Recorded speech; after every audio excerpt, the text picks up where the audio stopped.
क्या अब title suit करने की जरूरत नहीं है? क्या होता है टाइटल सूट? क्यों करते थे पहले ये टाइटल सूट करते थे या आज करते हैं? ये क्यों करते थे और आप टाइटल सूट जो केस है उसको कैसे जीत सकते हैं? देखें क्या है अभी वर्तमान में जो नियम है, वर्तमान में जो कानून है टाइटल सूट को लेकर, वो क्या है वो जान लें। सबसे पहला कि अभी सबसे मन में ये सवाल आएगा, सबके मन में ये सवाल आएगा आखिर क्यों करते हैं ये टाइटल सूट? ये करने की जो वजह है, टाइटल सूट करने की वजह क्या है? इससे क्या फायदा मिलेगा? टाइटल सूट अगर कर देंगे तो क्या हो जाएगा, नहीं करेंगे तो क्या हो जाएगा? और रही बात की टाइटल सूट अगर मान लेते हैं आपने कर दिया, तो टाइटल सूट का जो एक तरह से केस है उसको कैसे जीतेंगे? उसके लिए क्या प्रोसेस है, कहाँ जाना होता है, क्या करना होता है, कौन कौन सा डॉक्यूमेंट दिखाना होता है जिससे आप जीत सकते हैं, आसानी से जीत सकते हैं। लेकिन पूरा प्रक्रिया समझ आना चाहिए, आखिर क्या कहता है ये पूरा प्रक्रिया। तो ये जो समस्या है टाइटल सूट का, जो समस्या है उसमें यानी अगर आपके मन में ये सवाल आता है कि टाइटल सूट होता क्या है, तो एक वर्ड में आप ऐसे इसको कह सकते हैं कि ये रिकवरी है। किस चीज का रिकवरी है ना? ये रिकवरी किस चीज का है? रिकवरी है किसका? पोजीशन का। ये रिकवरी है पोजीशन का, यानी कोई पोजीशन जो है अगर आपका चला गया, जाने की वजह कोई कब्जा कर लिया, जाने की वजह जो एक तरह से ये हो सकता है कि आपने उसको लीज पे दिया, वो छोड़ नहीं रहा है ना, नहीं रहा है। जाने की वजह ये हो सकता है कि जो डॉक्यूमेंट है वो आपका एक त्रुटि के चलते, यानी जो व्यक्ति सामने वाला पोजीशन में है उसके पास जो है ये फर्जी दस्तावेज है, जाली दस्तावेज है, तो ये आप उसका रिकवरी करेंगे। रिकवरी ऑफ पोजीशन आप कह सकते हैं इसको, टाइटल सूट को। यह जो है क्या है? रिकवरी ऑफ पोजीशन है। अब ये टाइटल सूट आखिर जो है अगर आप करते हैं और इसमें जो क्या क्या प्रक्रिया होता है, क्या करना पड़ता है, क्या सब कर सकते हैं और कितने प्रकार का जो आप इसमें अगर बात करें सिर्फ रिकवरी ऑफ पोजीशन ही आएगा, ठीक है, कि और कुछ आता है वो भी हम आपको बता रहे हैं। अब यहां एक सवाल देख लें। टाइटल का आदेश मेरे पक्ष में हुआ और विपक्षी 10 सालों से कब्जा किया था। अब इनको जो है कब्जा किया था, आदेश हो गया इनके पक्ष में, अब तो इनका जो है संपत्ति वापस आ गया। 10 साल से कब्जा किया हुआ था, आप समझ सकते हैं 10 साल से वो पोजीशन में था। अब कह रहे हैं कि उस जमीन के आय से जो उसका एक तरह से इनकम हुआ उसका मुआवजा मिलेगा। देखा, मुआवजा का अगर आप मांग करते वहां पर तो बिल्कुल जो है एक तरह से जब आपके पक्ष में फैसला हुआ दोबारा आप मुआवजा के लिए कि उस पे जो है एक तरह से केस फाइल भी कर सकते हैं अगर आपका उस केस में मुआवजा संबंधित किसी भी तरह का कोई आदेश नहीं हुआ तो अगर कोई मान लेते हैं इस तरह का कार्य किया है तो आपका जो नुकसान हुआ उसका वो तो भरपाई होना चाहिए, वो सवाल वहां भी उठाना चाहिए। जो आपके पक्ष में फैसला हुआ उस समय भी ये सवाल उठाना चाहिए और बिल्कुल मुआवजा मिलेगा, क्यों नहीं मिलेगा। तो टाइटल सूट जो है यानी सबसे पहले जो आप अगर अपना पोजीशन को वापस पाना चाहते हैं तो आप कर सकते हैं। साथ में एक तरह से अगर कोई भी अपने, आप ऐसा भी कह सकते हैं कि इसमें आप टाइटल का अगर दावा करेंगे तो आपको क्या होगा कि आप रिकवरी ऑफ पोजीशन के लिए केस फाइल करते हैं। अगर आपका डॉक्यूमेंट आपके दिया गया एक तरह से जो आपके द्वारा जो दिया गया सबूत है, प्रूफ है, उसको अगर देखा जाए तो उस पर परमानेंट इंजेक्शन भी मिलता है। उससे क्या होता है ना, इंजेक्शन भी मिलता है। तो इसमें यह होता है कि ये एक तरह का जो है रोक लगा दिया गया कि अब जो आप कब्जा किए हैं वहां कुछ कीजिएगा नहीं, यानी आप वहां पर किसी प्रकार का कोई कंस्ट्रक्शन मत कर दीजिएगा। तो ये एक तरह से कोर्ट से रोक लगा दिया गया उसके ऊपर कि आप कब्जा तो कर लिए लेकिन यहां पे आप कुछ आपको नहीं करना है। अब अगला सवाल है यह है कि what is GPA in property, is it safe to buy GPA property. मेरे पिताजी की जीपीए प्रॉपर्टी है, वो बिना वसीयत किए चले बसे। अब मेरी माँ व मैं इस यहाँ पर कंडीशन में वो प्रॉपर्टी मेरी माँ और मेरे नाम की क्या प्रक्रिया है।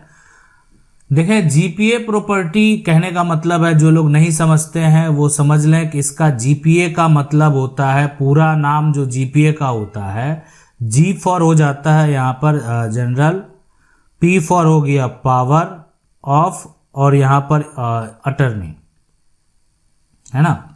अब ये एक तरह से जनरल पावर ऑफ अटर्नी का जो मामला है, इसका मतलब ये होता है कि एक आदमी अपना प्रॉपर्टी का राइट दूसरे को दे दिया, मतलब कुछ ऐसा जो राइट दे दिया गया है, ठीक है, जिससे वो प्रॉपर्टी पे किसी प्रकार का कोई भी एक्शन ले सकता है।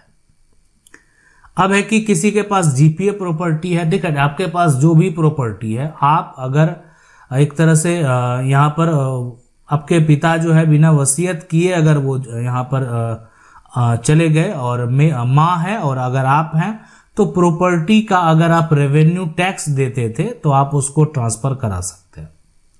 यानी आपके पास, ठीक है, मान लेते हैं जीपीए प्रॉपर्टी, तो जीपीए प्रॉपर्टी का अगर आप टैक्स भी पे करते थे, मतलब वो आपके पिता के नाम थे, पिता के द्वारा रेवेन्यू जमा होता था, तो फिर आप जो है एक तरह से फिर अपने नाम पर उसको ट्रांसफर करा सकते हैं, अपने माँ के नाम आप ट्रांसफर करा सकते हैं, कोई दिक्कत नहीं होगी, ठीक है।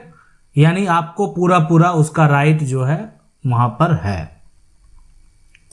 लेकिन अब सवाल उठ रहा है कि आखिर कैसे कराएंगे वो, है ना। तो कराने के लिए जो अगर आप रेवेन्यू देते थे उसके लिए जो स्टाम्प पे सारा कुछ मेंशन करेंगे कि आपके पास जो प्रॉपर्टी है, और उसको जो है एक तरह से आप जिस राज्य से बिलोंग करते हैं वहाँ का पोर्टल बना हुआ, ऑनलाइन प्लेटफॉर्म पे पोर्टल बना हुआ, वहाँ पर उसको क्या करना, आपको अप्लाई करना है। और जिस राज्य से बिलोंग करते हैं, हर राज्य का अलग अलग पोर्टल है, वो आप पता कर लेंगे। और उसके बाद जो है आप उसको ट्रांसफ़र के लिए जब अप्लाई कर देंगे, तो बाकी का प्रक्रिया बाद में जो भी वेरिफिकेशन के लिए हो सकता है कि आपको बुलाया जाए, अगर ज़रूरत पड़े तो बुलाया जा सकता है। तो इस तरह से आप ट्रांसफ़र कर सकते हैं। साथ में यहाँ पर जो पिता की मृत्यु प्रमाण पत्र है वो आपको जरूर बना लेना चाहिए। अब आगे है कि what is the meaning of stay order on property. जमीन पे, संपत्ति पे, मकान पे स्टे ऑर्डर का यहाँ पर क्या मीनिंग है। करें 12 बीघा का एक खेत था, सवाल पूछ रहे, जिसमें मैंने 6 बीघा जमीन खरीद ली, बीच में यहाँ पर बीच में मेड ना होने के कारण दूसरा पक्ष 1 बीघा जमीन ज़्यादा जोत रहा है, मतलब अगर आप मौजूद नहीं है, जो भी है, मैं उस पे स्टे लगाना चाहता हूँ। मैं जो है मेरे नाम 1/2 हिस्से का जमाबंदी मेरे नाम है, क्या मुझे स्टे मिल सकता है। देखें, रोक लगाने के लिए सबसे पहले आपको तो यहाँ पर कोर्ट में केस करना होगा, यानी आपको सिविल कोर्ट उसके लिए जाना होगा, ठीक है, अगर कोर्ट में आप केस करते हैं तो। और रही बात देखें स्टे ऑर्डर का, तो यहाँ पर स्टे ऑर्डर जो है, उसके बाद जो है आप स्टे के लिए जो है यहाँ पर स्टे के लिए जो है आप ऑर्डर के लिए जो है आप वहाँ पर अपील कर सकते हैं। लेकिन देखें इसके अलावा भी एक विकल्प है, वो भी हम आपको बता देते हैं। लेकिन जो लोग नहीं समझ रहे हैं स्टे ऑर्डर को, हम आपको बता दें कि स्टे ऑर्डर जो होता है ना, ये जो स्टे आप ऑर्डर देख रहे हैं, इसका अगर एक मीनिंग बताया जाए आपको तो आप उसको आसानी से समझ लेंगे। और उसका मीनिंग होता है यहाँ पर जो है टेम्पररी जो है स्टॉपिंग, मतलब ये जो है ना पूरा स्टॉप करने का काम नहीं करेगा, यानी वो एक तरह से अभी कुछ समय के लिए उस पर रोक लगा दिया गया जब तक कि फैसला नहीं आ जाए। अब है कि अगर देखें आप इस पे रोक लगाना चाहते हैं तो आप जो चाहे तो मजिस्ट्रेट के पास जाकर भी केस फाइल कर सकते हैं और उस पर धारा 144 लगवा सकते हैं, है ना, धारा 144 लगवा सकते हैं। अगर लगवा देंगे फिर उस पर रोक लग जाएगा। इसके लिए आपको एसडीएम के पास जो है आपको आवेदन देना पड़ेगा। अगला सवाल है कि व्हाट इज डिफरेंस बिटवीन जमाबंदी एंड खतियान, यानी जो जमाबंदी है और खतियान जो होता है, दोनों में क्या अंतर है। ठीक है, ये कह रहे सर जी परदादा के नाम से खतियान है, रजिस्टर 2 में परदादा के नाम से ही जमाबंदी दिखा रहा है, उनके बेटे पोते की मृत्यु हो गई है, पर पोता उनका है, क्या जो है यहाँ पर एक तरह से पर पोता जो है यहाँ पर रोक लगा सकता है उनके नाम। तो ये देखें यहाँ पर समझ लें कि ये जो प्रॉपर्टी है, ठीक है, अब इस प्रॉपर्टी में अगर बात करें यहाँ पर कि जमाबंदी और खतियान, ठीक है, जमाबंदी और खतियान का अगर डिफरेंस देखें तो क्या होता है कि जिनका जमीन है, मान लेते हैं कि अगर खतियान ये पहले बना, ठीक है, खतियान में बहुत सारे प्लॉट हैं, 1-1 प्लॉट है, 1-5 प्लॉट है, 1-7 प्लॉट, ये प्लॉट का नंबर है। अब इसमें ये दो पार्ट में जो है जमाबंदी में अलग अलग जा सकता है। वो एक को 1-1 मिला और एक दूसरे को 1 जो है यहाँ पर 3 जो है 7 मिला, लेकिन 1-5 दोनों को मिल सकता है। क्यों? इसमें एरिया बड़ा था और ये दो पार्ट में डिवाइड हो गया, अगर दो शेयर बना तो इसलिए दो व्यक्ति का जमाबंदी संख्या अलग अलग हो सकता है। जमाबंदी का जो नंबर है ना, म्यूटेशन का जो नंबर है वो सेपरेट करके अलग अलग किया जा सकता है। रही बात, देखें कि जिनकी प्रॉपर्टी है, अगर उस व्यक्ति की मृत्यु हो जाती है तो उसका पूरा राइट उनके उत्तराधिकारी जो होंगे उनका होता है। उत्तराधिकारी कभी भी आप पर ऑब्जेक्शन लगा सकते हैं। यानी अगर किसी भी परिस्थिति में अगर बात करें तो जो ऐसा नहीं है कि जिनके नाम से जमाबंदी है, जिनके नाम से खतियान है, सिर्फ वही ऑब्जेक्शन लगाने के लिए आ सकते हैं, बिल्कुल नहीं। अगर वो उनके पूर्वज की प्रॉपर्टी है तो वो उनका पूर्वज का नाम है, उन्हीं का पूर्वज है जो आरोप लगा रहे हैं या जो ऑब्जेक्शन लगा रहे हैं, तो वो कभी भी आप पर जो है वो ऑब्जेक्शन लगा सकते हैं। अब आगे सवाल है कि व्हाट इज द यहाँ पर process of mutation. My uncle purchase a plot in 1960-70, mutation of plot not done. Now registered deed is missing. I have tried for searching for deed. They told me that and यहाँ पर not available and some volume of register जो है यहाँ पर what to do mutation of plot. Seller family told me that land registered in 1960. देखें, सबसे बड़ी बात है कि अगर आप अपने डीड का, सेल डीड का, आप कह सकते हैं कि रजिस्ट्री का क्या करना है, ठीक है, रजिस्ट्री का अगर आप नकल निकालना चाहते हैं तो आप अपने जिला में जाइए। आपका अगर निबंधन कार्यालय आपके अनुमंडल में है या उसके अलावा कहीं है तो वहां पर जो है अगर आपको डॉक्यूमेंट नहीं मिल रहा है तो आप जिला में जाइए। आप अपने जिला जो निबंधन कार्यालय है वहां पर जो है आप आवेदन दीजिए, ठीक है, और वहां से आपको जो है आपका पुराना रिकॉर्ड निकलेगा। इसके अलावा बात है 1970 और 60 की, तो आप उस समय आपको पता करना है कि आपका जिला कौन सा था। हो सकता है कि अभी जो वर्तमान में आपका जिला है, ठीक है, या जो आपका एक तरह से रजिस्ट्री ऑफिस है, निबंधन कार्यालय है, ठीक है, जहां पर सेल डीड तैयार होता है, तो उस समय आपका कहाँ था, उसके डिस्ट्रिक्ट में जाना है और वहां से आपका इंफॉर्मेशन निकलेगा अगर नहीं मिल रहा है तो। रही बात कि उसके बाद जब ये निकल जाएगा देन आप म्यूटेशन करवा सकते हैं। इसलिए कि जब तक आप कोई प्रूफ नहीं देंगे, आपको जो है 1960-70 आपको पता है कि आपने परचेज किया, आपका जो है आपकी रजिस्ट्री भी हुई, लेकिन आज तक आपने म्यूटेशन तो नहीं कराया, और कल को मामला अगर कोर्ट में भी चला जाएगा तो आपको सबूत के तौर पे तो दिखाना होगा कि आपने जो है प्रॉपर्टी को खरीदा और आपने जो है उसका एक तरह से आपके पास सेल डीड है, लेकिन जो भी हो आपने म्यूटेशन नहीं करा पाए, किसी कारणवश जो है वो नहीं हो पाया, तो ये आपको करना पड़ेगा, उसको ढूंढना पड़ेगा। वो एक सबसे बड़ा सबूत है, प्रूफ है, जो दिखाकर आपका म्यूटेशन भी होगा और कल को कभी भविष्य में किसी प्रकार का कोई चैलेंज भी करना पड़े तो आप उससे दावा भी कर सकते हैं। इसलिए कि आज अभी क्या हो गया कि आपने जो एक तरह से आपकी, ठीक है, रजिस्टर्ड डीड भी मिसिंग है, लेकिन ये प्रोसेस ऑफ म्यूटेशन होता क्या है, ये तो वही है। ये क्या करता है, ये है यहां पर चेंजिंग किसका, ऑनरशिप का, चेंजिंग द ऑनरशिप, है ना, यानी ऑनरशिप को चेंज कर देता है। ये जो है यहां पर जो आपका ऑनरशिप है पहले जो था उसको चेंज करने का ये प्रोसेस है। तो म्यूटेशन तो जरूरी है, नहीं करवाते हैं तो समस्या उत्पन्न होगा। लेकिन अभी समस्या अभी भी आपकी अगर सेल डीड आपको मिल जाती है तो आपकी जमीन आपके हाथों से नहीं जाने वाली है और एक तरह से आपका सारा जितना भी जो भी है गड़बड़ी है वो सारा सुधार हो जाएगा। अब है कि what is difference between agreement and registry.